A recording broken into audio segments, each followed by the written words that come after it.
happy to have you here. Our game tomorrow night kicks off at 8 p.m. Central on ESPN, but I'm glad you all will be in person for it right here at the Star. I'd like to get started with Arkansas State. I'd like to welcome on my far right, Kyle Taylor, who is basically playing a home game as he's originally from the Colony. Jalen Rayner there in the center, and head coach Butch Jones. And I'm going to start with an opening comment from Coach Jones. Okay. Well, thank you. First class and everything. Been part of a lot of bowl experiences, but the Xbox Bowl really ranks up there. And I'd like to thank everyone for coming out today, but also the entire week has been tremendous. Sean, thank you for everything that you've done. Thank you to all the Xbox representatives for really making this a great bowl experience. And to the city of Frisco, it's been remarkable. It's funny, I was telling the players driving in here, shoot, I think half of our former players at the University of Tennessee are moving to Frisco. I had Josh Dobbs calling me last night, Trey Smith. They've all bought places here in Frisco, and what a great community. But really, really excited to be a part of the first annual Xbox Bowl. And it's something about a legacy, and I think that this bowl game is going to be around for quite some time, and being the infant stages of it is a pretty neat deal for our program and for all these players. In terms of our football program and our football team, a lot of people ask me to summarize the season. I would say probably resiliency. We talk about our 4 DNA traits of toughness, connection, resiliency, and composure, and I think it's taken all of those 4 components. When you look at a football team that started 1-4 and now to be here in a bowl game, it has not been done in college football. We're the only team to be able to do that, and you don't do that if you don't have culture and you don't have connection. And I've said it, and I'll continue to say it, to be a proponent of the group of 6. We are byproducts of our non-conference scheduling. When you're in the Power 4, you buy your non-conference schedule, you're 4-0, you have great momentum, and all of a sudden now your kids have that belief in winning. We have played the most challenging non-conference schedule of anybody in the group of 6. If you look at, we played back-to-back national champions in Ohio State and Michigan. We played Oklahoma, we played Arkansas, and we played Iowa State twice. And so a lot of times the way you start is a byproduct of your non-conference scheduling. And so that's something that I hope at our institution we will get corrected at some point in time. But it also finds out about your character. You find out about who you are in the face of adversity. And I thought that we found out a lot about our football team, and nobody blinked. And here we are playing in a bowl game, and we have an opportunity to win 7 games. And we've played football at Arkansas State for 111 years, and we've only won 7 games or more 27 times. It's a little less than 24%. And it's really hard to win. We've only won back-to-back bowl games 2 times in our program's history. And so there's a lot to play for, a great challenge in Missouri State. I think the other thing from a program standpoint is this is our 3rd consecutive bowl game, and we're only one of 18 teams in the country in the group of 6 that can say that. So I think anybody that says that the bowl season is something that needs to go away or we need to alter the bowl season, I would beg to differ. This is the pageantry of college football. This is what it's all about. And the only thing I can refer back to is having to go on the road at App State and come up with a victory. And it's one of the most rewarding victories I've ever been a part of because of our players. Watching the joy, the celebration from on the field to the locker room to the airplane ride. I've never seen a team have so much joy in winning and accomplishment of going to a bowl game. And to me, that's what college football is all about. And again, I can't thank the Xbox Bowl enough just because of it's been a remarkable experience. And now keeping the main thing, and that's the great challenge that exists tomorrow in the game. We're going to have to play our best football game to win. I think our players understand that. And so with that, I'll pause and answer any questions y'all may have. Thank you, Coach. And so if you can, just acknowledge that you have a question. I'll send William over with a microphone. We'll start there in the back. And please give your name and affiliation and direct your question. Thank you. Charles McCary from K8. Coach, just talk about what this means to the program, 3 years in a row being in a bowl game. It means everything, and like we spoke about, there's only 17 other programs in the country that have been to 3 consecutive bowl games or more. And so, when you look at it, it's the expectations. We expect to compete for championships at Arkansas State, but also to go to bowl games. And so I'm excited for the 2 individuals that we have here today with us, and Kyle Taylor and Jalen Rayner. They've earned the privilege and the right to be up here today at the podium, but just our entire team. And again, them understanding the importance of a bowl game, the importance of keeping our tradition and legacy in place, of going to bowl games. And it's not just about the players, but it's our community. It's Northeast Arkansas. It's Jonesboro. It's our university community. It's an opportunity to compete on national television. We've been on national television now. It'll be our 8th time this year.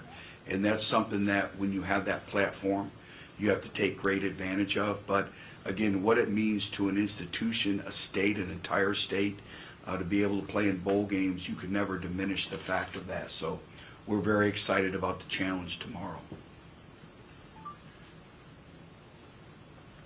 Any other questions? There in the back. Hey, Coach Jack Allen with KTV in Little Rock. I know 2 years ago was an accomplishment to get to a bowl game. Then last year it was an accomplishment to win one. What are the extra challenges that maybe come with sustaining that success and being able to string together multiple bowl wins in a row? Yeah, well, when you think about it, it's really hard to do because we've only done it twice in our program's history of winning back-to-back bowl games, and it's very challenging. A lot of it is based on your opponent, but a lot of it is how you break down winning bowl games. There's 2 phases to it. It's your on-campus preparation, and then it's your bowl site preparation, and all those things that go into it, and then the layoff of the fundamentals, the details, the mental mindset, the mental disposition that it takes to play winning football in bowl games. So there's a lot that goes into it. A lot of it is your will to win as well. So there's a lot that goes into winning bowl games, and again, you can never take it for granted because they're really hard to get to and they're really hard to win. Mike Harley, Arkansas Democrat, is that for you, Coach, just with the coaching change going on in Missouri State, does that change any of the dynamics with you guys, with your preparation at all, or just kind of talk about that? No, I mean, they're a really talented football team. There's a reason why they won 7 games, and there's a reason why they won 5 games in a row. That doesn't happen by chance.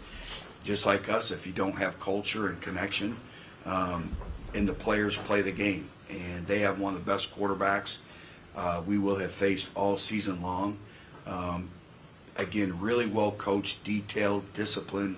They force you to execute and play at a high level in all 3 phases, so that really doesn't change one bit. Jeff Reed, A-State Nation. I'm sorry, your name again? No, you know my name. You usually put an X in front of it. Now you made me get off track. Having coached and won bowl games before, and last year you won, is there some carryover, you think, to having been in a bowl game and actually won it that this year, that a lot of your guys, they remember that? Absolutely. The problem is we have 70-plus newcomers in our program, so a lot of these individuals are playing in a bowl game for their first time, but you were a byproduct of our experiences. And, we've talked about that. We talked about the first year and why we didn't get it done. And then we talked about the second year and how we were to have probably one of our best victories we've had against as talented of a team as Bowling Green is that we've played since we've been here. So I think there's a lot. You rely on these 2 individuals with their experience. They both played in the bowl game. They both went through the preparation. So you got to rely on your leadership and what you learned through those 2 experiences. Absolutely.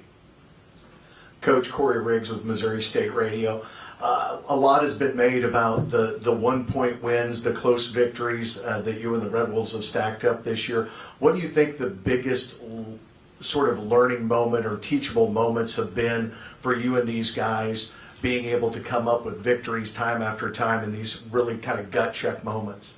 Yeah, I think we're actually the 12th team in the history of the FBS to have 3 one-point victories, and so that's hard to do. But I think there's a belief in place, there's a standard in place, and they are very hard-fought wins, and every single one of them had a bizarreness to them to be able to get there, from the management of the clock to Texas State game. I've never had this. It's the hardest thing I had to ever do in coaching, and that's have a play on defense called give up. And we had to allow them to score, and then they missed the extra point, and then we drove down and scored on basically the final play of the game. And so I think all those one-point victories had a little different management to it, but we practiced those all the time in our subscripts on Friday and throughout the course of the week. But I think when you have individuals like this, I've always said, is the mark of a great quarterback is the ability to lead your team from behind in the 1-minute drill on the road. And Jalen did that at App State, where I believe they were 126-25 with a home record. So those things are really hard to do, but I think really I could see the progression that this team was making even when we were 1-4, but you have to win a game like that, and then you catch fire. And we were able to beat Texas State, and then our kids started to believe. We won 3 consecutive road games at venues that are really, really hard to play in the Sun Belt Conference. So you could see the belief, the confidence that our players have in our program, but even more importantly in each other. Coach Ryan Collingwood with the Springfield Daily Citizen. You faced Bobby Petrino earlier in the year, and now you're going to get his kid. Probably some similar offensive philosophies there. You kind of looking forward to that? No. I have a lot of respect for the entire Petrino family. We go back a long time. I still remember as a head coach at Tennessee when Bobby was the head coach at Western Kentucky, and we had to play them in Knoxville, and have had a lot of respect for him and Nick as well, and something to be said about being in a football family. And so a lot of respect for their football minds, how they think, and then obviously playing Arkansas and Little Rock this year with Bobby. So, know their family well, have followed them, and have a tremendous amount of respect for their entire family. I'm gonna hand off the microphone. We've got a question in the back. Does anybody have questions though for the student athletes? They're also scholar athletes. You can call them. Scholar student, yes. Hey Kyle, this one's for you, man. Just talk about what it's like being able to play at home tomorrow. It means everything because, the last time I was here, my class was graduating, so that was like 5 years ago. So it was just great being able to come home, have all my family members come to the game for the first time. I think I was supposed to have like 23 people come to this game, so big for me.